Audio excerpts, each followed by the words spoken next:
Oh, I have a distinct memory of this little area here. Oh my god! Can't aim today. Whoa! There we go.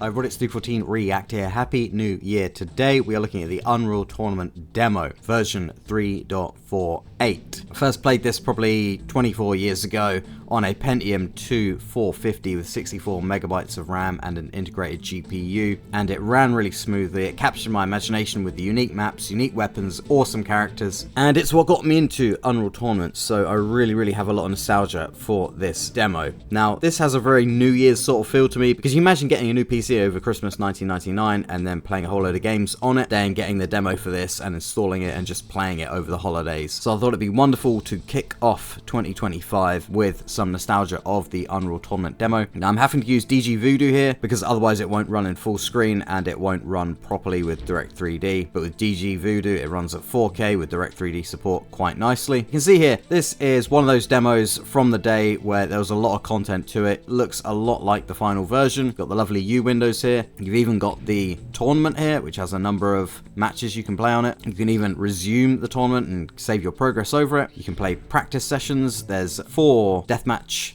maps on this. Now you can actually download these maps and put them on the finished game because there's slight differences between these maps and the release maps, so they're really cool to check out. We've got deathmatch, team deathmatch, domination with Sesmar, capture the flag with Corret, and Instagib deathmatch with the 4 deathmatch maps. You can customize the map list. There's a number of mutators you can add in. There's Instagib, low gravity, no power-ups, pulse arena, rocket launcher arena, and shock arena. You've got the rules and the settings from the final game, and you've got the bots which you can configure in any way you like. There was even the ability to play this thing online and use it on LAN games. So if we click find internet games, it will try and query the old server, but then it will just say the server did not respond as it's long gone. But back in the day, I think you could actually play this online. You can go to the options here. You've got all the graphical options from the final game, the weapon hand, gore level options, the input options, network options, audio options, the controls that you have to change from the arrow keys to W, A, S, and D, and all the HUD options. So again, lots of content here, very close to the full game in terms of the menu here. And I just remember seeing this back in the day and seeing all these options and just being fascinated by just the seemingly endless number of tabs here. I love that sort of thing, and I love seeing all the graphical options in games. We've got the player setup here, and you can see there's quite a limited number of characters to choose from, but there's still enough there that you can customize your character to pretty much exactly how you want.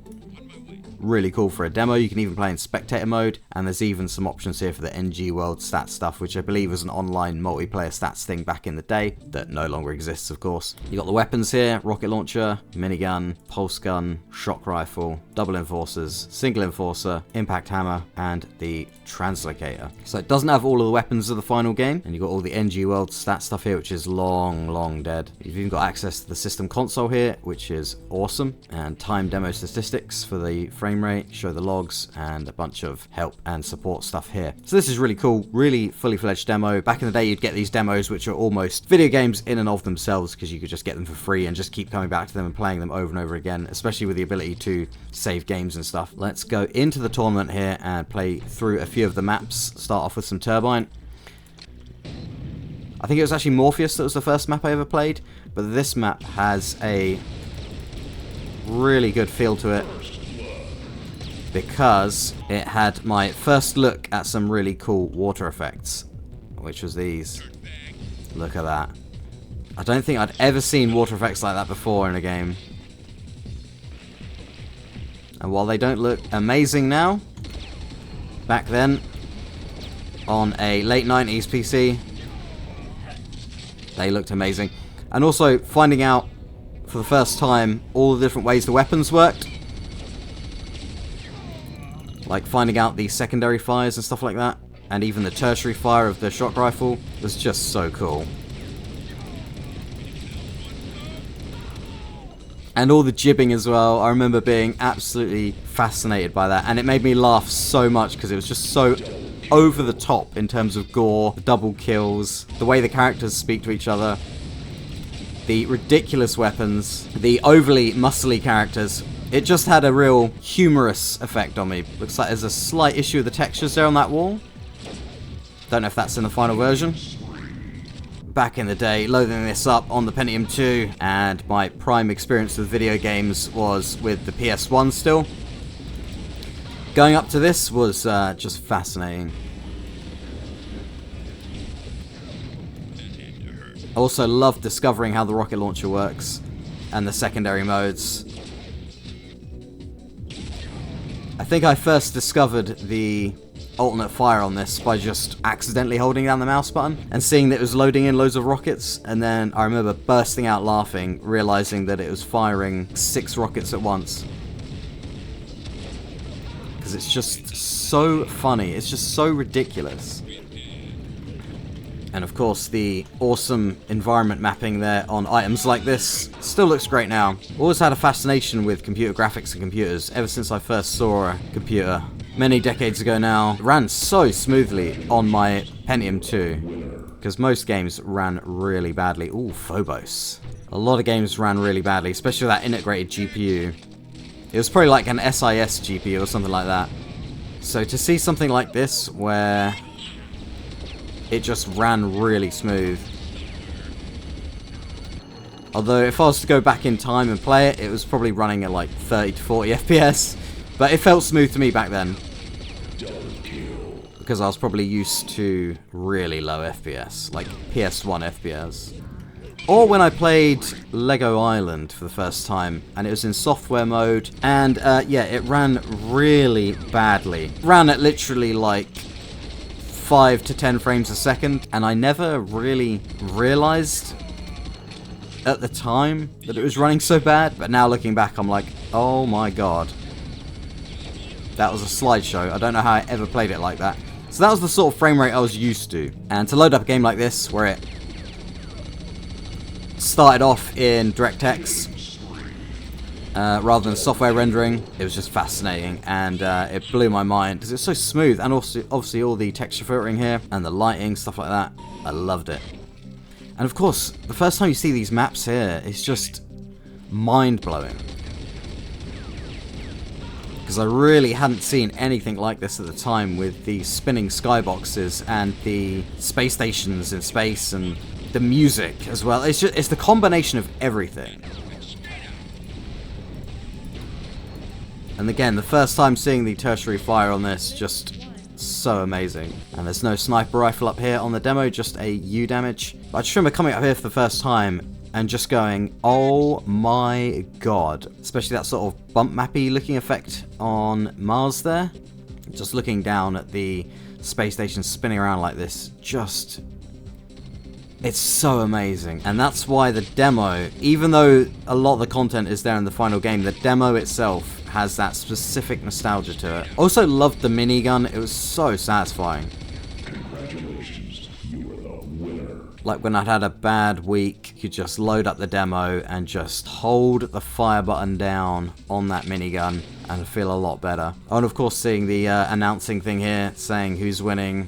These posters here. No rocket launcher here, but you do have the anti-grav pad. The effect of the shield belt looks awesome. Growing up with shows like Reboot and Beast Wars, these sort of effects, seeing them on TV and then seeing them in a video game that you're playing in real time, just incredible. Oh man, it's so good. Let's see if I can grab that minigun. Nope. And of course, the first time I jumped off the building to see what would happen here.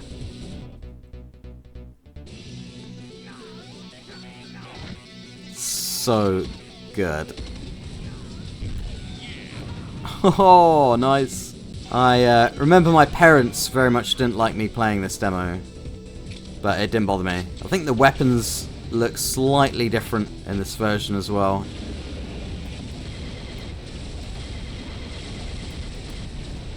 Also, the varying gravity blew my mind as well. You got normal gravity here, then as soon as you go outside, low gravity.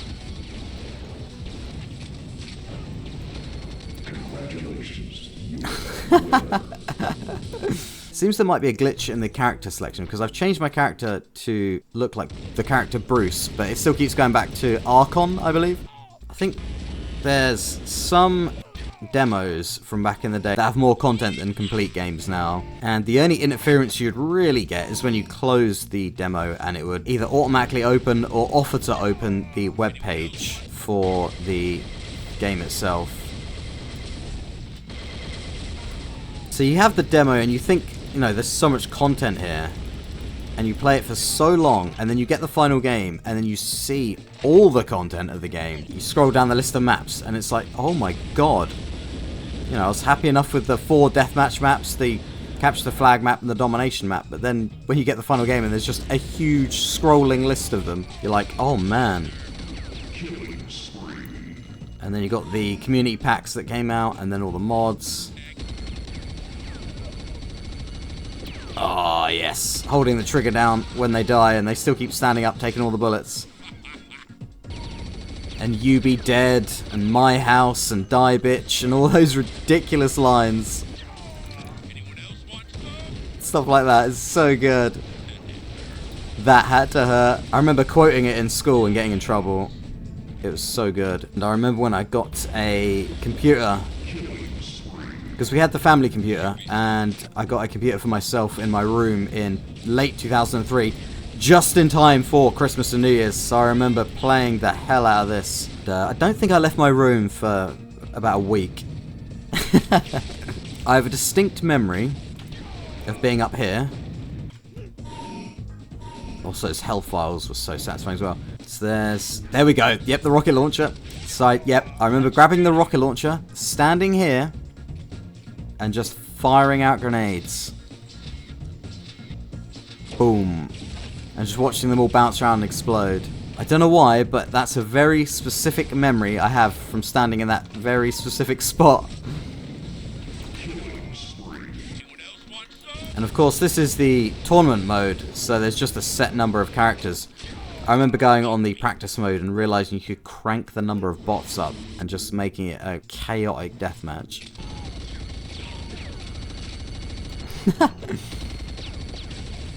Congratulations, you are the winner. There we go, domination, says Mark. So yeah, this will take us pretty much through all of the maps. Oh man, these old school textures. They look really good. I love these textures. But it's just so funny to see how far they've come with the Unreal HD texture project. What's going on with these things here glitching? Look at that. Yeah, there's some really funky stuff going on here. Even at the time, you could tell these textures just looked really clean. Like, really clean. And looking at it through the lens of today, I mean, look at that. Really smooth, really nice. Very minimal sort of texture artifacting. Look at these textures. Love them.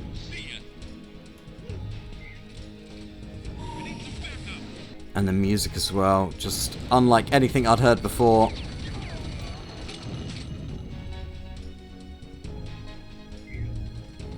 Again, that environment sort of mapping there. Seeing that. So satisfying. All these sound effects as well just burnt into my soul.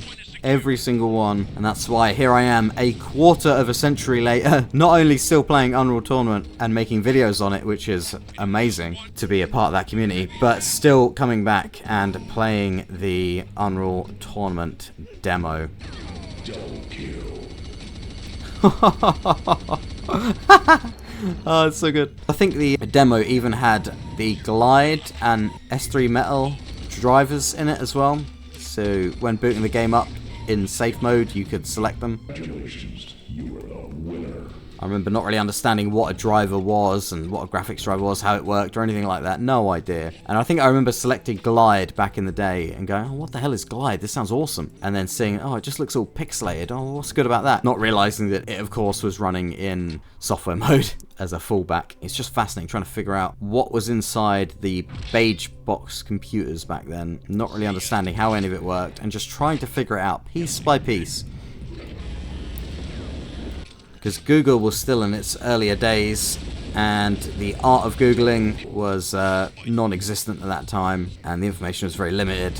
So it was very difficult to learn about these things. The majority of my computer knowledge came from books from the library and stuff like that. Oh my god, it's like a maze. My house. And of course, I had no concept of what this game was about or the world that it was in. I had no idea of Unreal. I'd probably seen magazines about Unreal back in the day, but not really known what it was about or put two and two together. So it was just amazing to get immersed into a world that I had no idea about. I think it just left so much to the imagination when you just don't have a clue what's going on. This map is huge. Whoa! Great stuff. Oh my god. Oh yeah. Oh boy. The other thing I loved is that sometimes you could die, respawn, and then see your own jibbed body flying around. Congratulations, you are the winner. Oh, that's how you capture a flag right there. There we go, a little thank you bit there. Yeah, 50 levels, all the weapons, game modes. Oh, you can report bugs. Look at that. utbugs@epicgames.com. Oh, it's so tempting to send an email to that. Oh, there's a bug. Let's reset my font size. See, you got the tournament there that you can resume. Even have different saves on the demo there. And of course, the practice session where you can completely customize things. I remember finding out about this customization and just notching everything up to absolute maximum bots, cranking the speed up, playing around with the speed, playing around with the skill of the bots. You could just mess around with like full low grav, insta-gib, Phobos.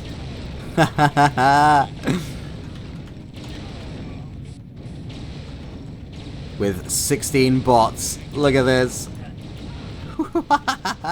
Oh man, yeah, I remember doing this because the sheer chaos of it, but also the jibs floating around in low G is just so funny. Can't aim today. Whoa! There we go. I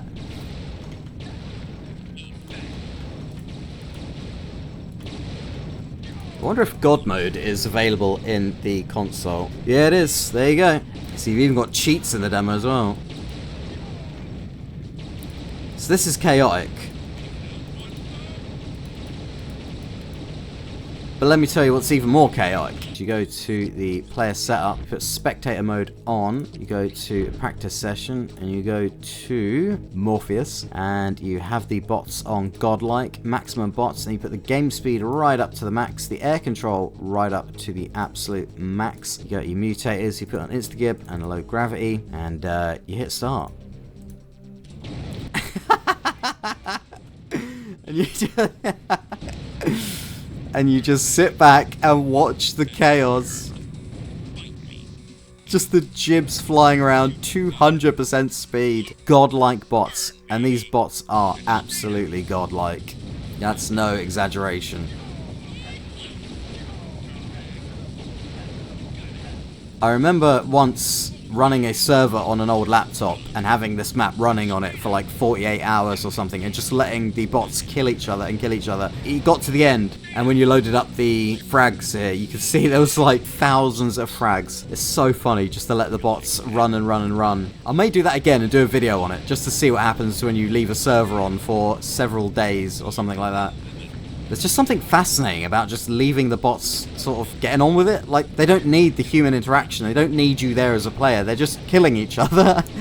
So it looks like Dreamicus is well on the way to winning. It's always the same. There's always a clear winner, and then a bunch of middle sort of players, and then the really bottom players. And once you sort of get to a point where one's ahead, they'll pretty much always stay ahead. So the game must select one bot to be better than all the others. I don't think Alaric is going to take over from Dreamicus there. Although Cossack has just moved up above Alaric. Or Alaric's gone back up to second place. This could be a good video idea as well. Just doing a commentary track on a game of Unreal Tournament with all the bots. Katir's moved up. Kruk's in fourth place. Kurt has just taken over Kruk in fourth place. And the winner is now Dreamicus. Oh, that is brilliant. Okay, that's fun. The jib flying out there. And yeah, zooming out in spectator mode and just seeing how far the camera can go out and just seeing the combat in the distance there. Oh man, so good. I love the UT demo. That is the Unreal Tournament demo. A great nostalgic way to start 2025. I always go back to this demo, even with a full game available to me and all the mods and stuff. It's just great to go back to this every now and then, especially on older hardware. Thanks for watching. Hope you enjoyed that. Happy New Year. Drop a comment, let me know what you think. Leave a like, subscribe, hit the bell, really helps the channel. There's always new videos on tech and video games up and coming, so stick around for those. Hope everyone's staying safe over the holiday and New Year time. Thanks for watching, and I will see you in the next video.